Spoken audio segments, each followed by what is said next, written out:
পুরাযুগে মুদ্গল ঋষির পুত্র ছিলেন ঋষি মৌদ্গল্য। তিনি প্রতিদিন সকালে গঙ্গা স্নান করে নারায়ণের পূজা সম্পন্ন করতেন। তার ভক্তিতে তুষ্ট হয়ে স্বয়ং নারায়ণ বাহর গরুড়কে নিয়ে পূজাস্থলে উপস্থিত থাকতেন। নারায়ণের পূজা সম্পন্ন করে ঋষি অল্প কিছু উপার্জন করে গৃহে ফিরে আসতেন।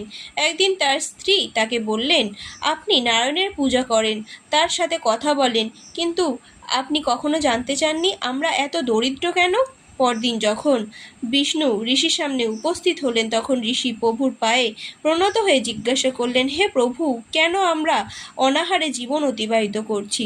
ঋষির এই প্রশ্ন শুনে ভগবান বিষ্ণু বললেন, পৃথিবীতে জীব যেমন বীজ বপন করবে তেমন ফল পাবে। যারা গঙ্গার সেবা করেনি, আমাকে ও শিবকে পূজা নিবেদন করেনি, তারা লক্ষ্মীকে তুষ্ট করবেন কি করে?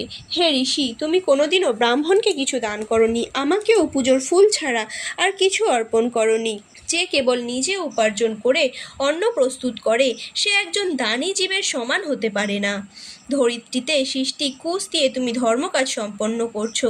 ধরিত্রীর ঋণ রূপে ব্রাহ্মণকে সেবা করতে দ্বিধা কেন? শ্রী বিষ্ণুর মুখে এই কথা শুনে ঋষির চোখে জল। আমার কাছে যা আছে তাই দিয়ে তোমার পূজা করি। চোখের জল দেখে শ্রীহরি গরুড়কে আদেশ দেন কিছু সংগ্রহ করে আনতে। অবশেষে এক ব্রাহ্মণের উঠানে শুকাতে দেওয়া চালের খুদ নিয়ে ঋষিকে দিলেন।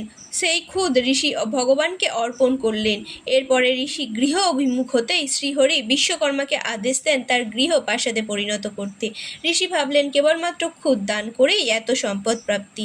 ঋষি এরপর থেকে সবার কাছে চিরকাল দানের মাহাত্ম্য প্রচার করতে থাকলেন। জয় মা মঙ্গলময়ী মা লক্ষ্মী সকলের মঙ্গল হোক। চ্যানেলটিকে সাবস্ক্রাইব করে লাইক, শেয়ার, কমেন্ট করতে ভুলবেন না। ধন্যবাদ।